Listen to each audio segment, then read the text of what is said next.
What's crack-a-lackin'? Welcome in to My Mind is a Weapon Fantasy Football Show. Welcome into episode 46, everybody. I am your host, SleezBall. Today's episode, we are going to be going over my week 2 top 10 bounce back players this week. Don't panic because it's week 1 and your player didn't have a good start. Give it some time here. We're going to talk about why. Before we dive into it, make sure you smash that like, hit that subscribe button, turn that bell on. I'll be live tomorrow on a couple other shows, and then Sunday I will be live in the morning. And guys, if you want to check out my rankings, they're all up on the previous videos, and all my stardom sit-ems are up all before Thursday. That is my goal this year as a content creator, and all the support has been appreciated across Apple, YouTube, Spotify, everything. I cannot thank you guys enough, and let's dive into it here. The first bounce back player I want to talk about here, and should be one of your buy low candidates 100% right now, is Chris Olave. So week 1, he comes out wide receiver 85 overall, 2 targets, 2 receptions, 11 yards. And everyone's panic meter is going wild after 1 week. Guys, this game was 40-0 at halftime. They barely even played into the second half. They never had to pass the ball. They ran the ball all the way out. Jamal Williams and Alvin Kamara both had 40 points combined rushing against this team, or running back points against this team. Now, you're going into the Dallas Cowboys, Jerry's world. Yes, did the Dallas Cowboys look great? Their defense was vastly improved in week 1. I'm going to say yes on this, and Zimmer looks like he did a great job. Or am I more worried that it's the Cleveland Brown offense is just stagnant and they just look terrible with Deshaun Watson? Tough to say here. Deshaun Watson had 169 yards against the Cowboys. The leading receiver was Njoku till he went down. And then you had Jerry Jeudy with 25 and Amari Cooper with 16. It was rough, but the Cowboys defense has improved. But in this game right here, you're not going to see the New Orleans Saints running the ball all over these freaking Cowboy defense. It's not going to happen. I mean, let's just go back and look here. Jerome Ford only had 44 yards rushing on 12 attempts. Deshaun Watson, 40 yards rushing on his scrambles. Pierre Strong, 10 yards. So the Cowboys literally held the running backs to 54 yards. And this is garbage time, too. So the defense even played well at the end of the game as well. So in this game right here, you're going to have the Saints defense that's good and the Cowboys defense that's good. This game is going to be all starters, full go all the way. You're going to get way more production here for Olave, probably 8-9 targets.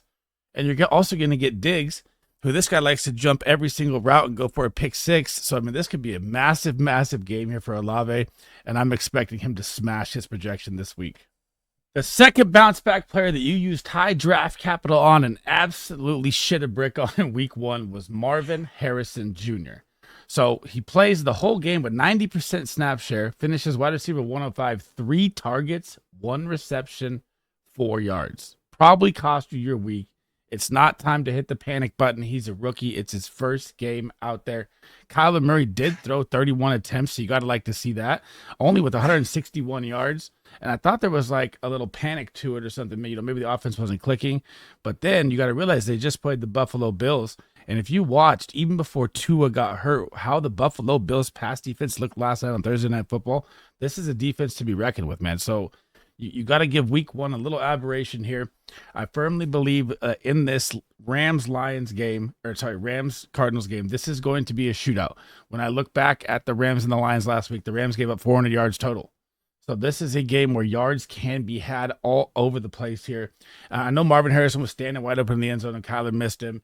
And I know he ran 1,000 air yards. This guy ran 1,000 route yards, just running around all game and just wasn't open. I expect this to be a Marvin Harrison Jr. big bounce back game, and he's going to smash his projection this week.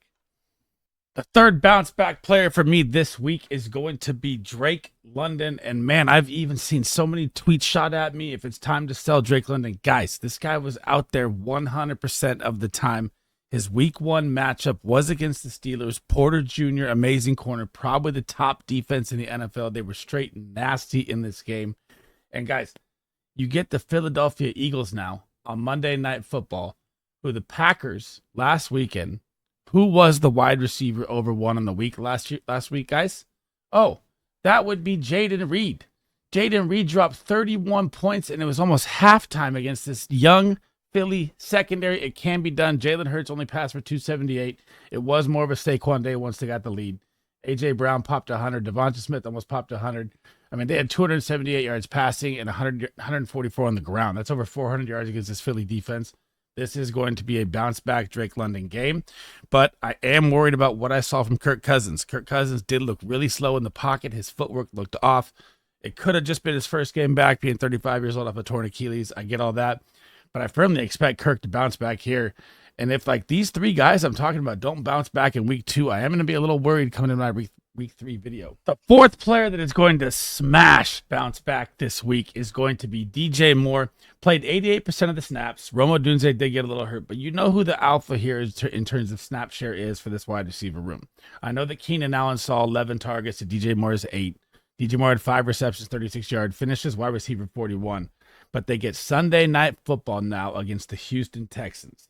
And all Caleb Williams has to do is just be accurate a couple times here, because if you look at the Houston Texans defense from week 1, how did they get beat?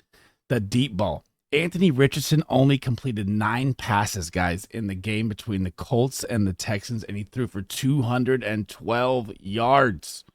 DJ Moore is a deep ball threat. This is going to be the explosion DJ Moore game. Plus, you also have Keenan Allen with the injury and Rome Odunze that are both questionable for this game. I expect Keenan Allen to be out there. I don't think Rome Odunze will be, but this is going to be a full DJ Moore feast game here because the Texans also locked up Jonathan Taylor. So DeAndre Swift for me is like my number 1 sit running back this week. I'm not touching him at all. And Jonathan Taylor ran the ball 16 times for 50 yards, man. The Texans up front are nasty. The Bears up front are nasty. The Bears defense is nasty. They are going to give them more opportunities this year. I mean, this is going to be a full send DJ Moore game, and I cannot wait. I'm trying to buy him low everywhere.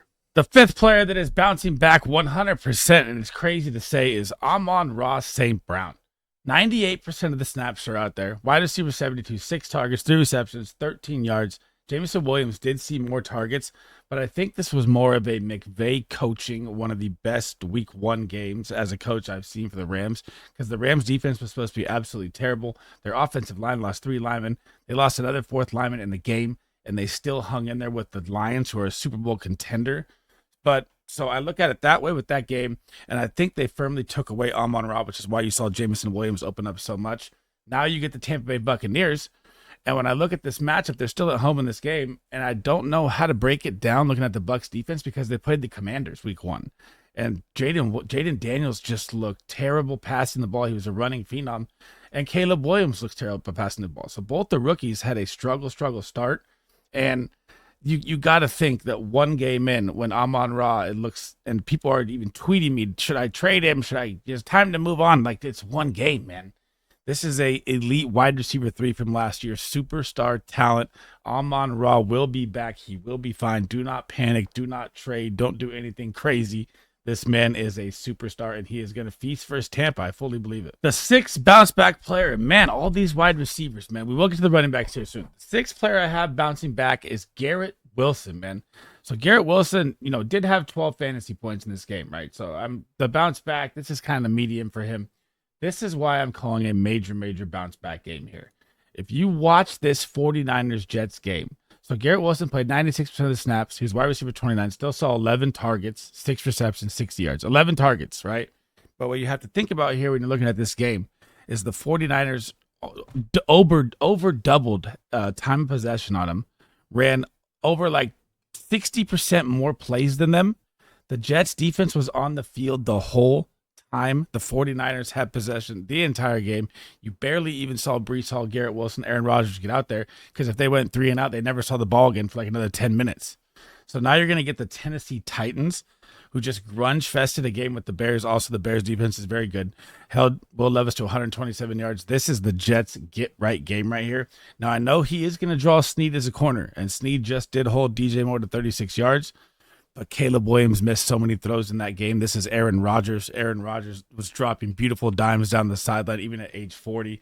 I expect Garrett Wilson to have an absolute monster game here, and I can't believe people are asking me if they should trade him away and stuff on Twitter. It drives me nuts.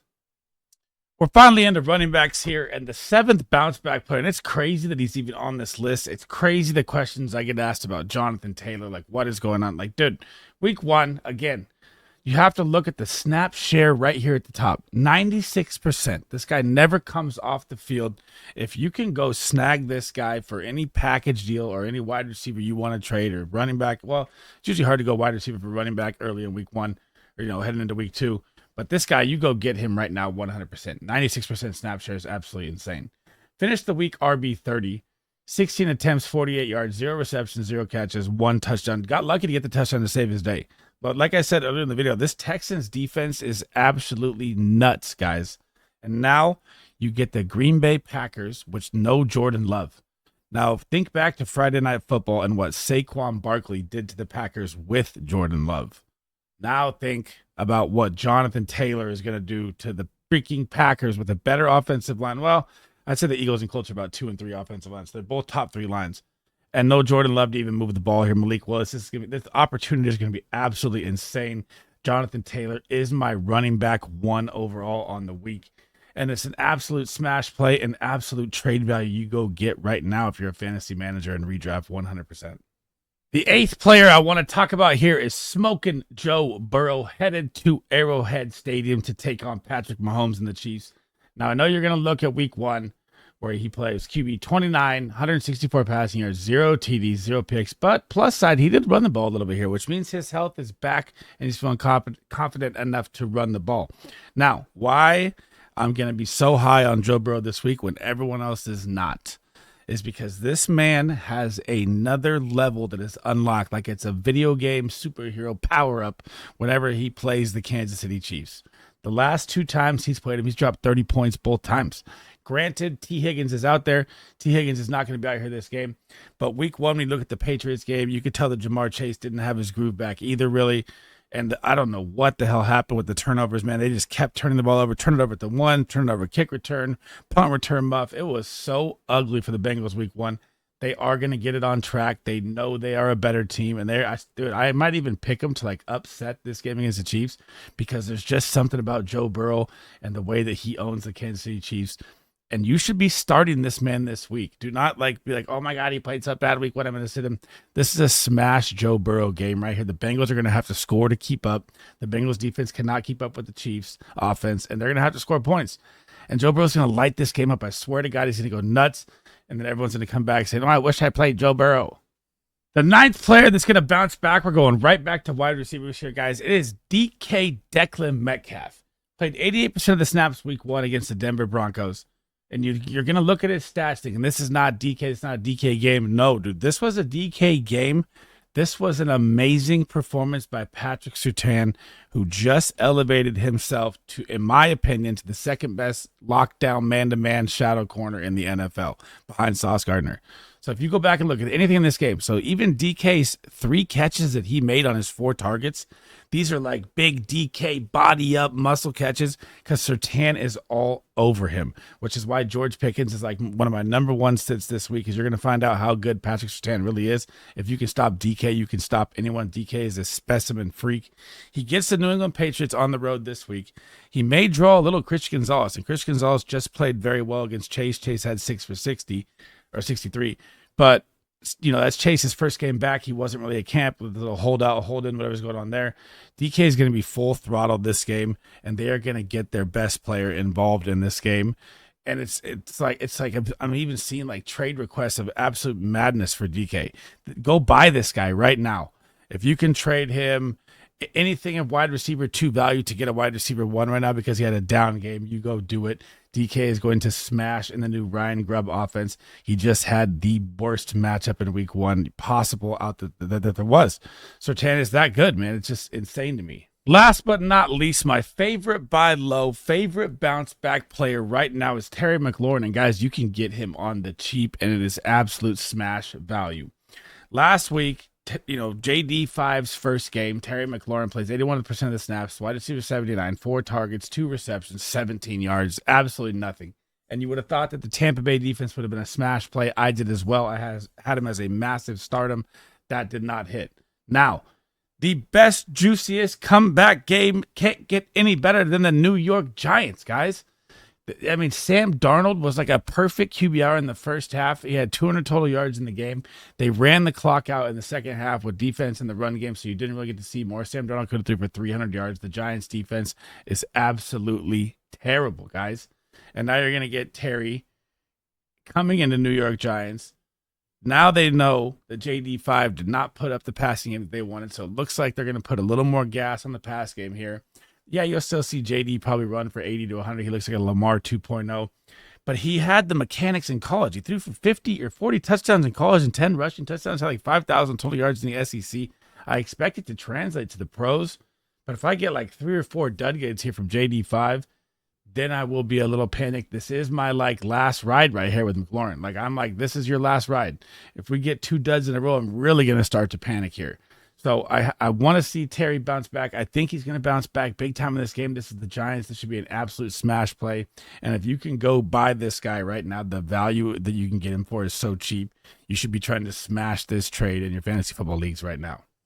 That is the end of episode 46, everybody. That was my top 10 bounce back players. Thanks for rocking with me tonight. Again, guys, make sure you smash that like. Make sure you smash that subscription. Turn that bell on. If you have any fantasy football questions at all, period, drop them in the comments. I try to answer everything as fast as I can.